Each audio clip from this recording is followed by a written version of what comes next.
who make up our beautiful country. Thank you for turning out in record numbers to make your voices heard.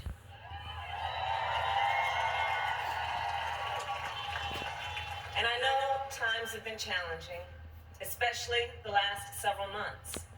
The grief, sorrow, and pain, the worries, and the struggles. But we have also witnessed your courage, your resilience, and the generosity of your spirit. For 4 years, you marched and organized for equality and justice, for our lives, and for our planet. And then you voted.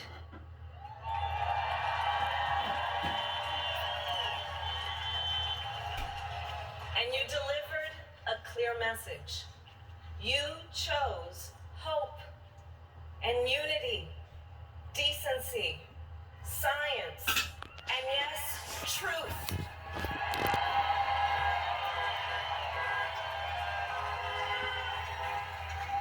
You chose Joe Biden as the next president of the United States of America.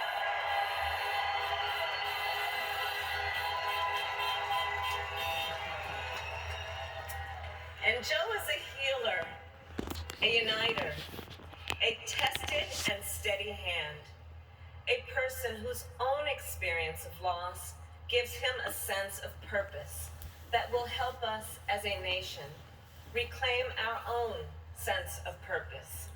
And a man with a big heart who loves with abandon. It's his love for Jill, who will be an incredible First Lady.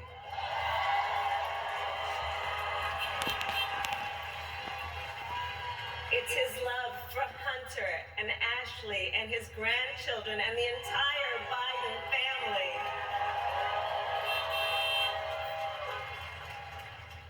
And while I first knew Joe as vice president, I really got to know him as the father who loved Beau, my dear friend who we remember here today.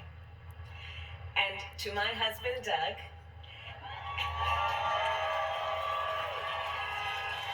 and our children, Cole and Ella, and my sister, Maya, and our whole family, I love you all more than I can ever express.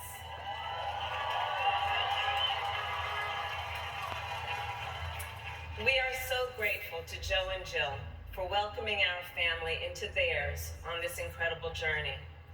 And to the woman most responsible for my presence here today, my mother, Kamala Harris, who is always in our hearts.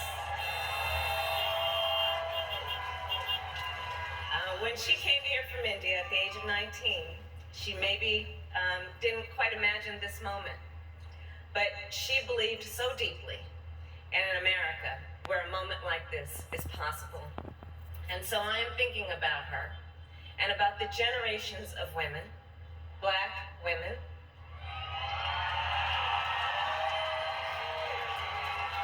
Asian, white, Latina, Native American women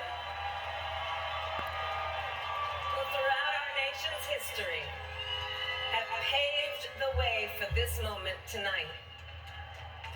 Women who fought and sacrificed so much for equality and liberty and justice for all, including the Black women who are too often overlooked, but so often prove they are the backbone of our democracy.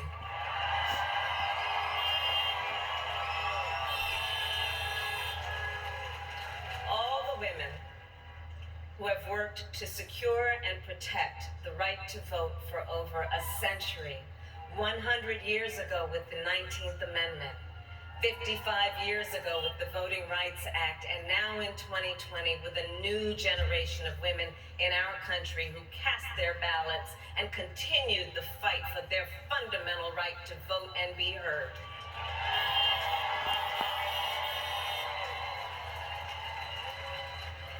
Tonight I reflect on their struggle, their determination, and the strength of their vision to see what can be unburdened by what has been. and I stand on their shoulders. And what a testament it is to Joe's character that he had the audacity to break one of the most substantial barriers that exists in our country and select a woman as his vice president.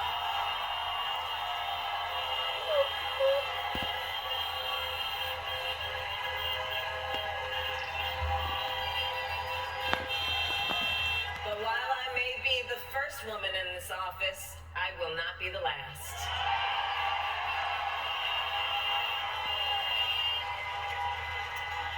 Because every little girl watching tonight sees that this is a country of possibilities. And to the children of our country, regardless of your gender, our country has sent you a clear message.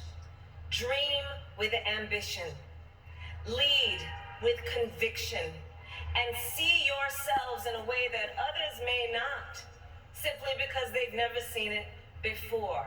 But know that we will applaud you every step of the way.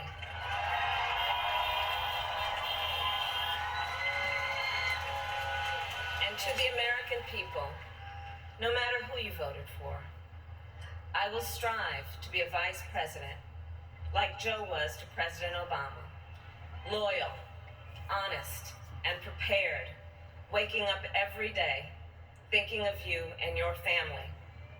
Because now is when the real work begins. The hard work, the necessary work, the good work, the essential work to save lives and beat this epidemic, to rebuild our economy so it works for working people, to root out systemic racism in our justice system and society, to combat the climate crisis, to unite our country and heal the soul of our nation.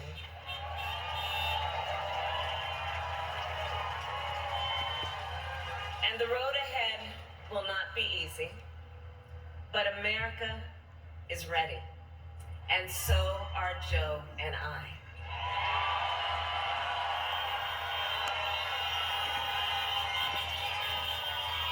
We have elected a president who represents the best in us, a leader the world will respect and our children will look up to, a commander-in-chief who will respect our troops and keep our country safe, and a president for all Americans.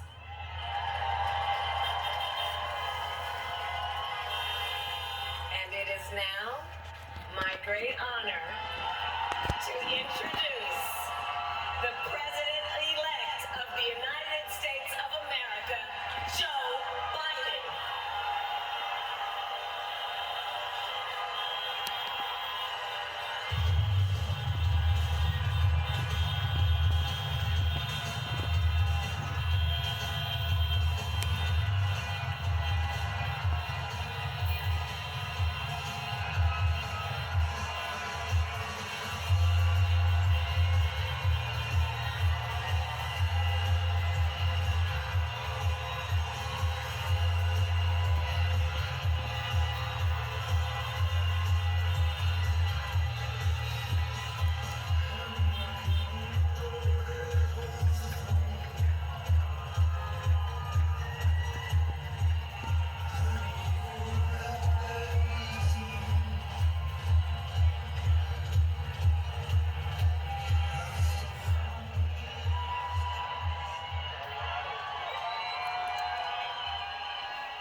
My fellow Americans,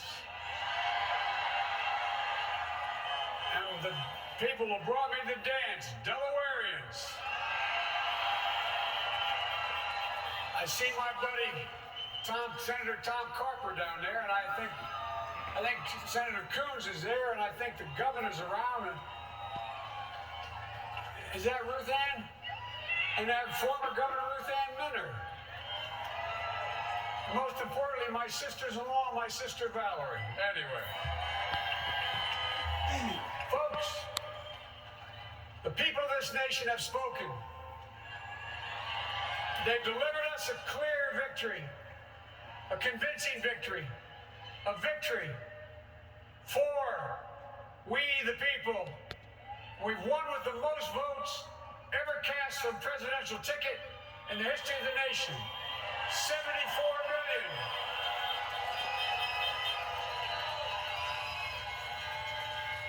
What I must admit has surprised me.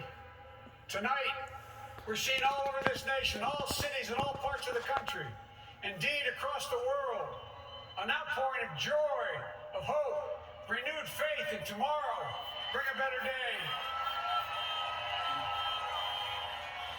And I'm humbled by the trust and confidence you placed in me. I pledge to be a president who seeks not to divide, but unify. Who doesn't see red states and blue states, only sees the United States. And work with all my heart, with the confidence of the whole people, to win the confidence of all of you. And for that is what America, I believe, is about. It's about people. And that's what our administration will be all about.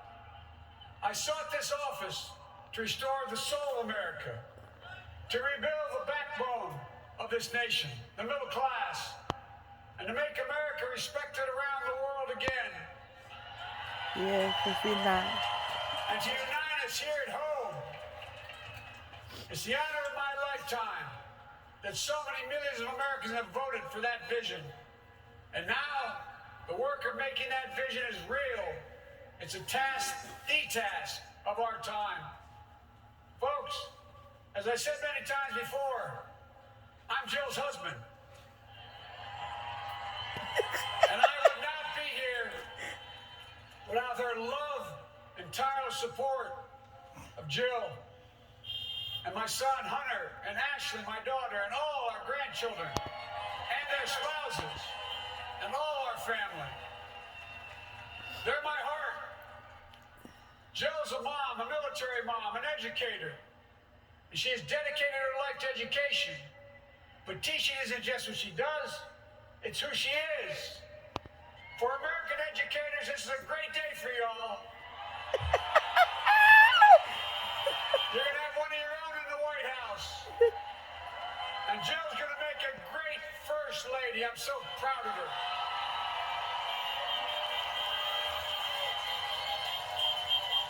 And I'll have the honor of serving with the fantastic Vice President you just heard from, Kamala Harris, who makes history as the first woman, first black woman, the first woman from South Asian descent, the first daughter of immigrants ever elected in this country. Don't tell me it's not possible in the United States.